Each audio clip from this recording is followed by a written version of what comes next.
All right, Sunday Fun Day, people. Welcome into another edition of Last Call here, powered by WagerTalk.com. As coming off a crazy day, madness they call it, in college basketball yesterday. We even have a conference tournament starting here today. The ASUN will be in action. And of course, this is all going to culminate with a pretty big Big Ten battle coming up in a few hours. A full slate in the NBA. You got a little NHL. You got a little something for everyone here today. So we're going to try to run down the list, take some of your questions, see if you have a game or two that you guys are focusing in on, if you have any questions. And of course, we'll see if we can get you the information from Art to Caesar and our friends over at the Westgate to let you know what the pros are betting versus what the Joes are betting. But there is absolutely nobody better to kick off this show and lay it all out on what he's been seeing is the man that cashed that 5% last night. The Zags wasn't even close. I mean, Gianni, they should all be like that play last night with the Zags. Never in doubt, my friend. Too easy. That was the first 5% that jumped out since November. The entire season, I haven't fired a 5%, even though I'm having a good college basketball season, especially since 2025 kicked off. But just nothing confirmed. Like I made tight parameters this year because coming off only the second losing year in the last 10, I had the pressure on. So I said I'm going low volume and tighter parameters to have that low volume. So nothing qualified for a 5% until yesterday with Gonzaga, man. I absolutely unloaded. Fortunately, subscribers did as well, and anyone else that jumped on board yesterday. So good day in MMA as well. 2025, just grinding along, Joe, just doing my job, getting what I'm paid for. It's what it is, man. That's all it is. It's the daily grind. Not for everybody, but as long as you guys are up on a Sunday hanging with us. Yeah, amen. You might as well grab the information and do what you will with it. Big shout out to Titan CT hanging with us here in the morning. Paul Bowman, Tony Bizzuto in the house, Bill Sandoval, Mark Hudson. I'm sure Seth S. is going to have some sort of Confucius words of wisdom for us in the chat room a little bit later. Smash that like button, guys. Hit the subscribe button if you haven't done so already. We're going to start looking at some of these big college basketball games because yesterday was interesting on the show. We talked with 133 games on the board yesterday, VR. At this time yesterday morning, we were both a little taken back by not as much movement, not as much action as we have seen in weeks past. It is the final, of course, game for a lot of those conferences yesterday. We got a tournament starting here today. What's the volume? What are you seeing here on a Sunday? We got involved in Look, the glasses on, that's how serious we are. And it's not by accident, still wearing the same thing from yesterday. Because you just got to work hard. That's all it comes down to. We're not prima donnas here. We're not showing off the wares. We're just here to win for the people. I love you guys. Great responses. So I love you guys. We're getting involved, Joe. I mean, again, most of the matchups we get involved isn't real high profile. But that's where a lot of times you get some value. But today, because of what you touched on, smaller board at the end of the college basketball season, motivation, difficult to quantify, not even sure which teams are doing what as far as the motivation goes. We don't have all that much college basketball. We got a couple totals, couple sides, a few NBA and even some tennis as well, just all over the board. But as far as the recreational bettors, let me tell you what I see right now. It's pretty much concentrated on the primetime, the standalone, more or less marquee games. Wisconsin, Michigan State, that one's getting all the money. Drop down to Illinois, Michigan. That one's getting all the money. It's like those two games stick out above everything else. And then the rest of them, the St. Peter's Marist, the Quinnipiac Merrimack, those are getting lower volume, obviously. And it's usually with them, it's sharps versus the books. Except on a day like this where it is a smaller board. So you are getting some recreational bettors getting involved in those games as well. And that's why you'll see a lot of late steam, as we say, because they'll sit back and wait on some of these to get knocked out of whack by the betting public that are betting these sides on these smaller conference matchups that they usually wouldn't get involved in. And then you see the sharps jump in and pick up some of those inefficient numbers because, again, the books move for two reasons: respect or money. And I say it all the time, even though the betting public doesn't get much respect, sometimes they bet a lot of money. And when they bet a lot of money, the lines are going to move. And we're seeing that already bright and early today. Yeah, we are. And the thing that stuck out to me right off the bat a little bit earlier this morning, 8:17, 8:18, 1:30, that's Wisconsin-Michigan State game. I thought we'd get a little bit more Wisconsin love early, but it was the total that got steamed, Gianni. 147, this morning, now 145, 145 and a half. So it looks like a big push to the under, and that's got to favor Wisconsin at that point. Yeah, for sure. And that's exactly what happened. You saw some money come in, even from the overnights on that under. Definitely sharp. I haven't bet it. The groups I work with haven't gotten involved in that. But obviously, when you're moving that significantly on a primetime game and it's not biased towards the over, which is what the recreational bettors usually bet, you could confirm with quite certainty that it is sharp money that forced that total under. And I think you're right. It does favor that Wisconsin side. And yet you're seeing some 4.5s out there from that opener of 4. As far as looking in the back end where that money is on that game, that's one of those where you're seeing good two-way action. I was a little bit surprised. Usually you on a game like that, you'll get a lot on one side of it. But that's just not the case on this one. Like, I'm seeing in the back end, nothing but two-way action on that game. And I think that's why you're not seeing much movement on the side. The opener was 3.5. I saw 3.5 as the opener. It got hit immediately because it's an overnight. They thought they were going to get money on the favorite. So again, you didn't see a half-point movement. You saw a full-point movement from 3.5 to 4.5. And it took all of 1 minute.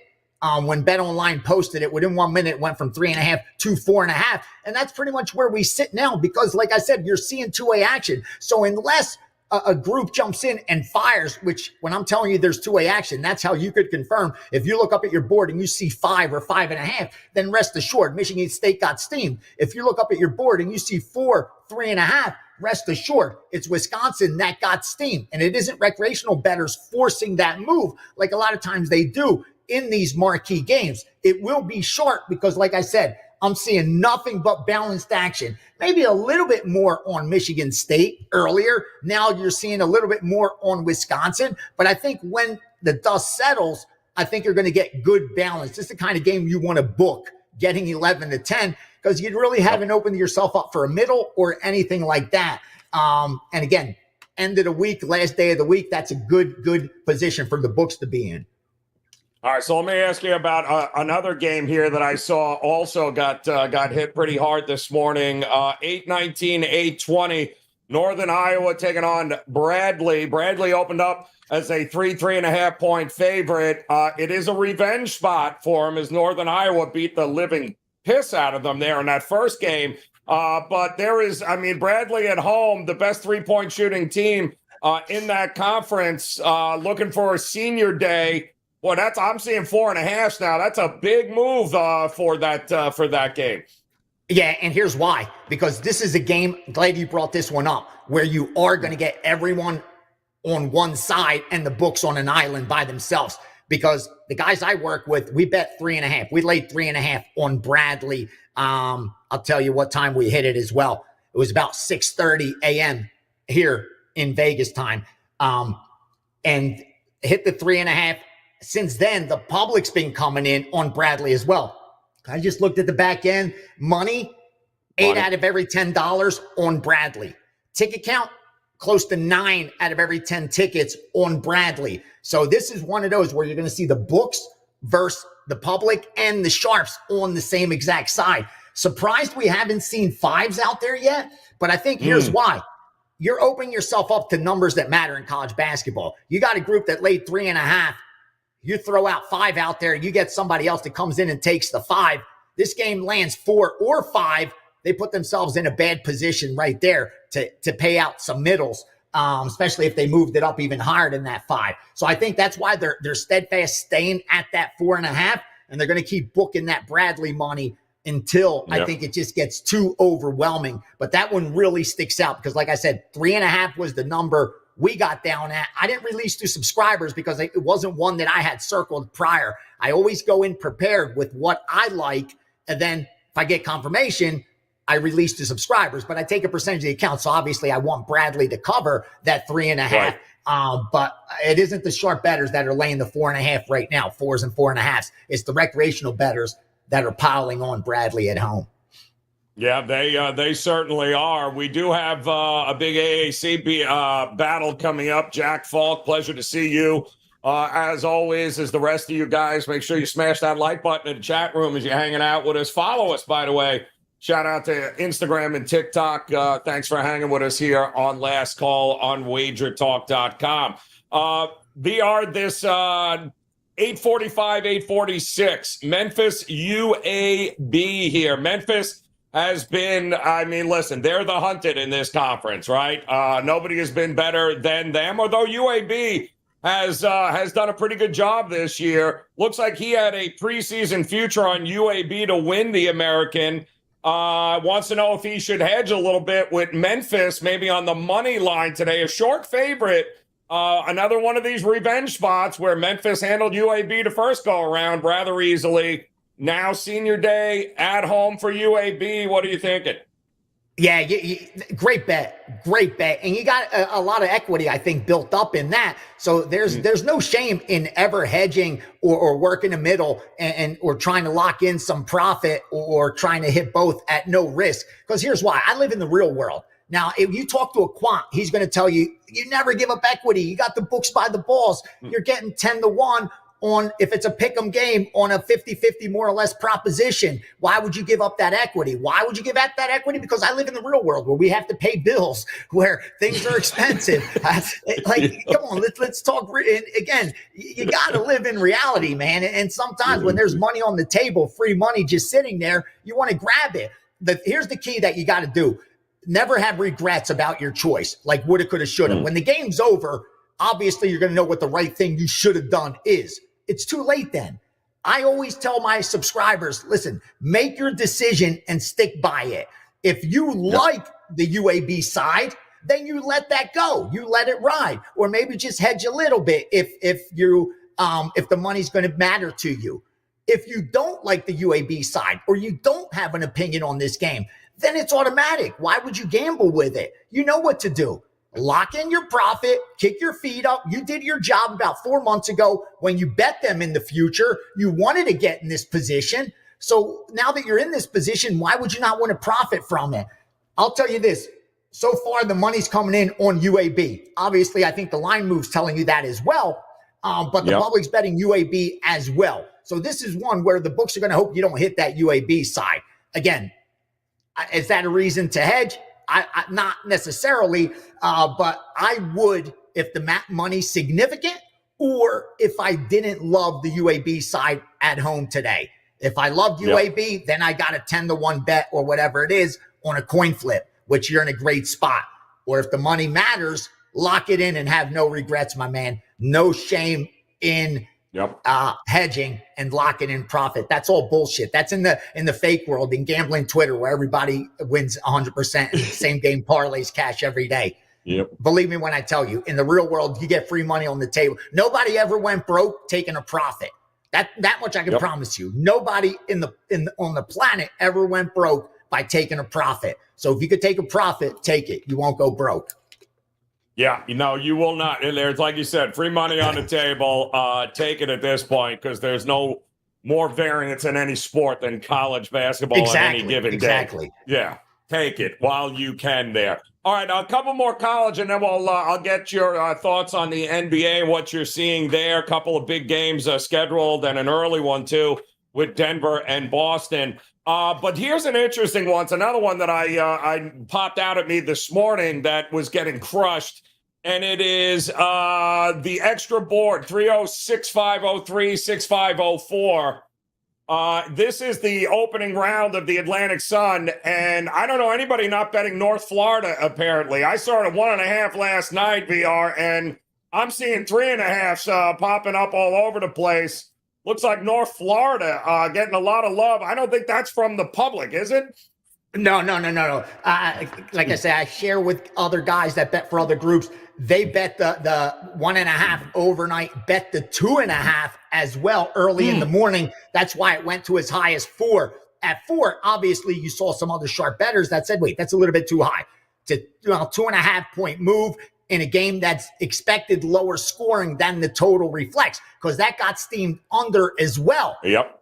Problem with that total is the reason it's moved even more, and it probably will move even more towards the under between now and tip-off, is because the betting public loves that game under. Now, I haven't dug in deep to see, is there recency bias to it, like a lower scoring games or in the first one, but they are betting that under. And some of my sharper books, because they've been getting middled, when it opens 160 and you're getting so much under money that you go down to 155.5, like you're seeing a lot of these totals move in some of these places, 4.5, 5 points. Dude, you open yourself up to huge middle opportunities. And rather than do that, you're seeing the sharper books say, no, we're going to stay at 158. But now you got to pay 130 to go under. Now you got to pay 140 to go under. So that's how they're stopping the betting syndicates from getting involved, because again, thinking you have under 158 when you pay minus 130 for the privilege, you don't have minus 150. You don't have under 158. You now have, if you're laying minus 130, 144, it's a much different bet than laying it at minus 110. So that's what they're doing, because a recreational bettor is going to look at it and say, hey, I got under 158, not caring about what the VIG is. A pro isn't going to lay 130 to go under 158 and a half. If they don't see value at 157.5 or 156.5, they're not going to lay the 130 to go under 158.5. That's what a lot of books are doing, because they just got tired of being middled with these college basketball steam on totals and the game landing in between. We saw it in the NBA last year, where a lot of these groups even stopped betting NBA, finding real positions, because there was just so much money to make in these totals, middling them because of players sitting and steam coming in on that side already. And they were ended up moving these totals 4, 5, 6, 7 points and getting middled all day long. So yeah, that's one of those where, again, you're getting favorite and under money from the recreational bettors, favorite as well from the sharps, but at a better number than what it sits right now. Yeah, no, the first go around with those two teams, by the way, 70 free throws. I doubt very much we're going to get 70 free throws in an Atlantic Sun Conference tournament game first off the bat. So yeah, that might have a little something to do with it. Yeah, so we got variance, like I said, is what it is in college hoops. All right, let's talk about the NBA here. 561, 562, game coming up, 1 o'clock Eastern time. Denver taking on Boston. Denver coming in, nice little 3-game winning streak here. Boston, well, it looks like nobody trusts them at this particular point. They opened up at what? 2.5. Now we're seeing what? 4s? Is that what you 4.5 as the money's coming rolling in on Boston? Yeah, and I don't think that's sharp. I'll tell you that. Maybe the overnight last night at 2.5. A couple guys probably got out ahead of the betting public, expecting them to be on the Boston side, not really caring about Denver's hot streak, because you saw half-point increments. 2.5, 3, 3.5, 4. Publix, I don't like saying 100% of the money's on Boston, but pretty much 100% of the money is on Boston, at least in the accounts that I have access to. They're betting Boston like they have tomorrow's newspaper, and they're betting it with the under as well. There's nothing but Boston and under money there. Books are big fans today of Denver and a high-scoring game. And you saw the total move so significantly. I think it was like, 237 and a half. Now you're looking at 233 and a half. Again, we talked about that with the middles that open up in the NBA totals. This is a perfect example of that, because you saw even last night, 236s and a half. And this morning, 235s. Now you're down to 233 and a half. And a lot of that public money on the under, public on Boston. So far, the heaviest bet game. Again, it's early. Another one that jumped out real fast, just wanted to throw it out, is the Clippers, because that's the last game on the board. But for some reason, they are betting the Clippers were opened up as dogs, I believe. They're now favorites of 3, and they just keep getting bet as if it didn't even matter what the opener was. That one's sticking out a lot. And the Nuggets and Boston game. Boston's the most heaviest bet NBA game for sure as far as one-sided action goes.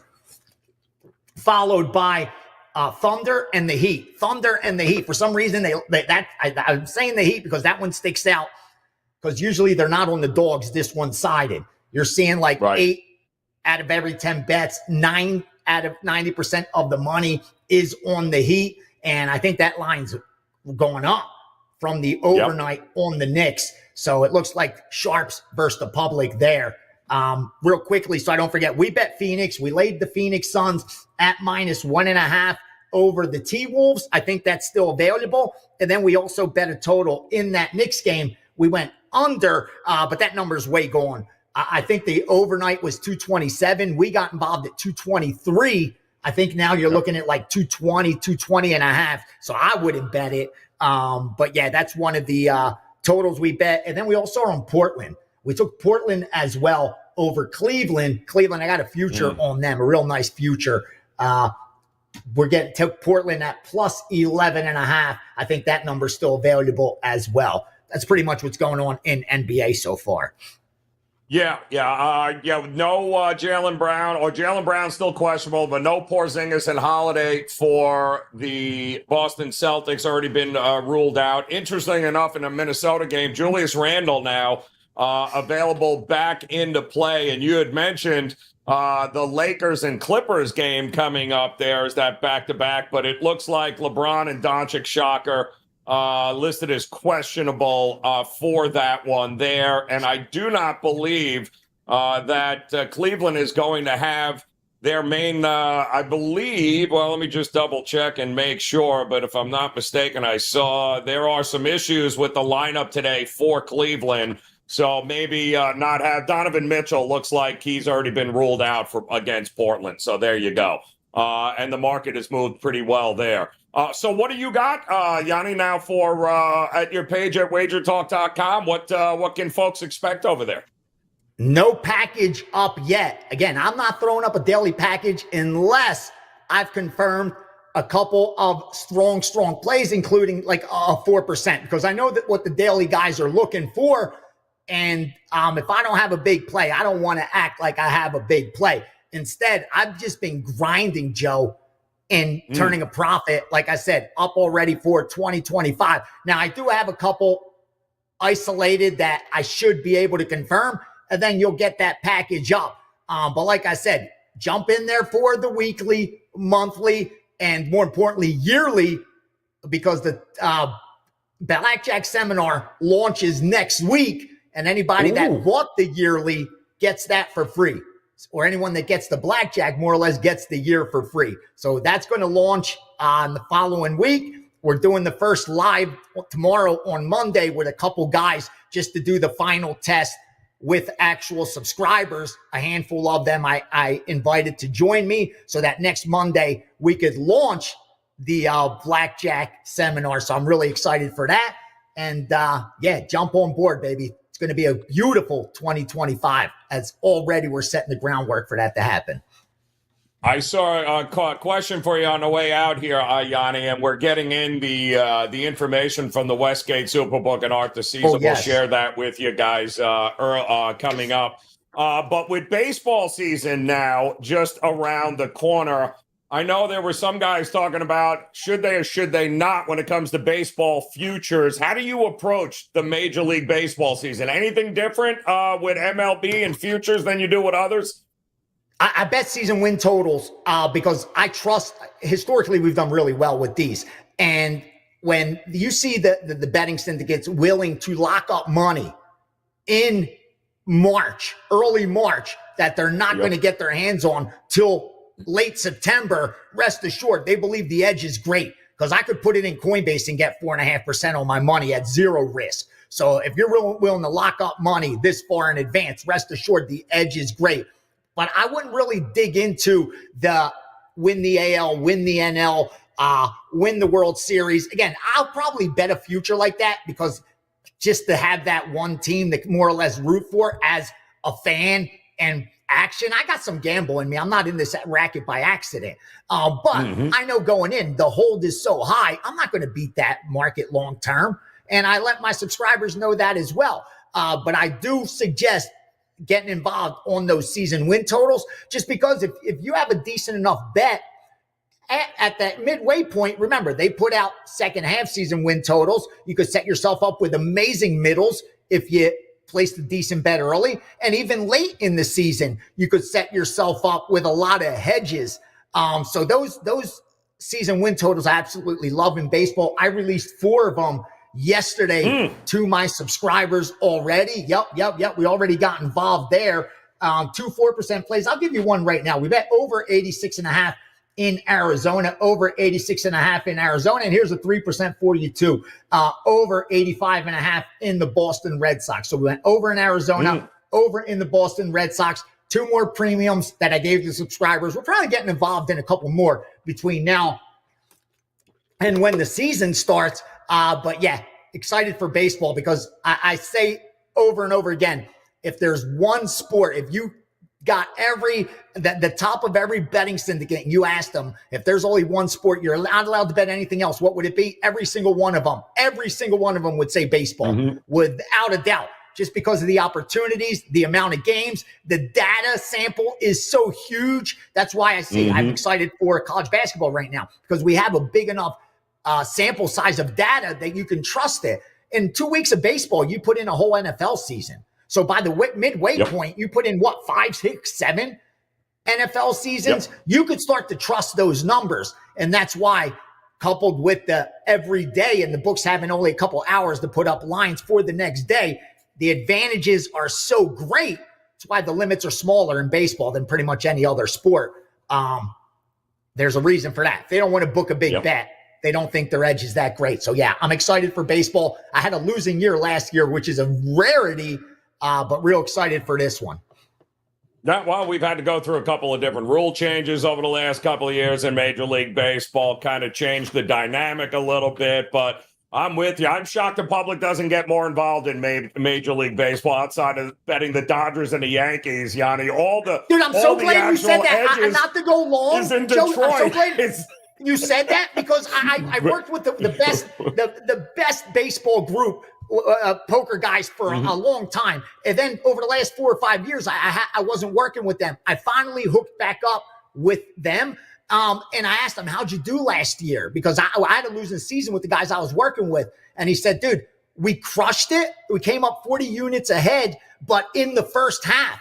He said, once the second half started, our models broke down. He said, we were betting like under 9, and it was like 10-2 by the 4th inning. We were betting like over 7.5, and it was 1-0 going into the 8th. He's like, and we just shut it down for whatever reason. I don't know whether the rule changes, then they didn't adjust for it or whatever. But once they saw that they were off, they just shut that stuff down. They've been working on it, obviously, between then and now. And they're real excited, asking me, begging for more accounts for the baseball season started. But I can promise you, they beg for accounts more when baseball season comes than any other sport. You would think it's for football and college basketball, but it isn't. Baseball is when they are looking for accounts because, again, you just can't get that much money down. And that's where you have your greatest edges. So jump on board. Baseball is going to be great this year. That much I can't promise you, but I make myself a heavy favorite to have a winning baseball season. We'll leave it at that. I love it, Gianni. Looking so forward. My favorite time of year. Brother, best of luck. Enjoy your Sunday here, man. Plenty of tickets to cash. And don't forget, guys, that Blackjack Seminar getting ready to kick off this week. So make sure you visit his page over at WagerTalk.com. Big Daddy finally waking up in time to come and hang out with us here in the chat room. We appreciate that, guys. Don't forget to hit that like button. We would certainly, it goes a long way in helping us continue to do what we're doing here for you guys. Also, big shout out to Thanks Gary in the house, Ninja Chris here, Knockout Slim, all you guys there hanging out with us here on this Sunday. We appreciate it. All right, I've got the information, just came across as far as who the pros are betting and who the books need from our good friend Art DeCesar over at the Westgate in Las Vegas. College basketball. Let's start with what the public is all over. And right now, and we just touched on this, the public loves K-State. Yikes. I'm wondering how Kelly feels about that right now. Public is all over K-State. And if you look, that game also going out at 4 o'clock. K-State at home taking on Colorado. Saw them open up at 6.5. I'm still seeing 6.5, but a majority of those tickets, it appears to be all from the public. If Hawkins ain't playing for K-State, there's no way I can look to bet Kansas State here today. Memphis is the other one, and Gianni touched on this also. The public all over Memphis in this spot at the Westgate. Ironically enough, we've seen Memphis open up as a 2-point favorite. Now I'm seeing 1.5. Public likes the favorites, and, well, there's obviously a few groups that like UAB because that line has come crashing down. Looks like the total is also getting a little bit of love as we speak. As far as the pros, Westgate is seeing East Carolina. That game coming up right at the top of the hour here, guys. Charlotte taking on East Carolina. It looks like the pros loving some East Carolina. Opened up at 9, now close to 10. 10 at the Westgate, apparently. So it looks like the Sharps betting East Carolina. We talked about North Florida. I doubt very much the public was running to the window to back North Florida, and yet we have seen them get as high as -4, and it looks like it's settling right in at -3 in the Atlantic Sun opening round of the tournament there. I do believe it was also brought up, and it bears worth mentioning for those of you guys that don't know, that, of course, with the Atlantic Sun tournament, these are neutral site courts, at least for these two teams playing today with North Florida. So keep that in mind. But the pros love North Florida. And one more that the pros love, Quinnipiac. They love themselves some Quinnipiac here. That game getting ready to go 2 o'clock. Merrimack opened up as a 1-point dog. So now I'm seeing Quinnipiac 2.5 in spots. Looks like the pros are all over them. Art has himself a fun one here. It looks like he is going to be looking at, let me see if I can find this game for you here. His favorite play that he has seen is going to be, I want to find out what time this game is because I think it's right smack in the middle. There it is. Murray State, Belmont, 3 o'clock, 8:39, 8:40. Art loves himself some Belmont today here, guys. 2.5 now, a -3, even 3.5 favorite over Murray State. Art DeCesar all over Belmont.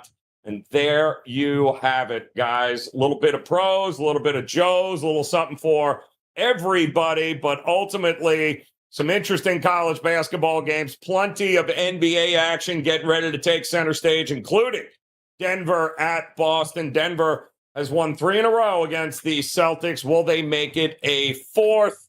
No Porzingis in this one. Looks like Jaylen Brown, by the way, has been ruled in. And if you're just joining us, Julius Randle looks like he'll be making an appearance for the Minnesota Timberwolves. Kudos to him there. Guys, we appreciate it as always. Last call will be back again next Saturday. Next Sunday, conference tournaments, getting ready for March Madness, plenty of NBA.